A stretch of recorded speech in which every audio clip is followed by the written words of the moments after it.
પ્રયાગરાજમાં યોજાનાર મહાકુંભ મેળામાં યાત્રીઓની સુવિધા અર્થે છાવણીનું ભૂમિપૂજન કરાયું।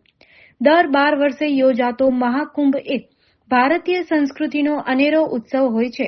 આગામી જાન્યુઆરી માસની 13મી તારીખથી ફેબ્રુઆરી માસની 29 તારીખ સુધી યોજાનાર આ મહાકુંભ મેળાની તૈયારી અંતર્ગત ગંગદેવજી વિરકત મંડળી દ્વારા સંતો અને યાત્રિકોની સુવિધા અર્થે ઊભી કરાનાર છાવણીનું ભૂમિપૂજન શ્રી ગંગદેવજી વીરભક્ત મંડળીના જયાતિ મયાનંદજી મહારાજના હસ્તે કરાયું હતું।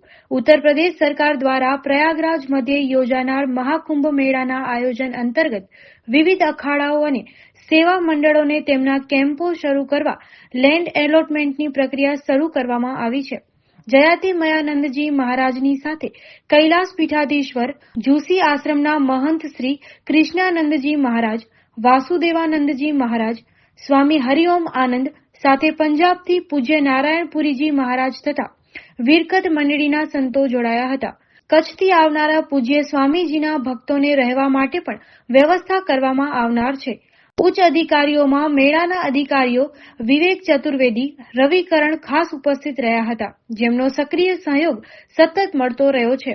લાલજીભાઈ પટેલ વિથોણ, લહેરીભાઈ ભાનુશાલી નલિયા, ચેતન પટેલ નાસિક, પંજાબથી સોનુ સિંઘજી, બહનકલા નિકેતન ચેરિટેબલ ટ્રસ્ટ, ઉદાસીન અખાડાના કોઠારી શ્રી શિવાનંદજી મહારાજ, સેક્રેટરી શ્રી વ્યાસમુનિજી મહારાજ સહિતના સંતો અને અગ્રણીઓ, સેવાભાવીઓ પણ ઉપસ્થિત રહ્યા હતા।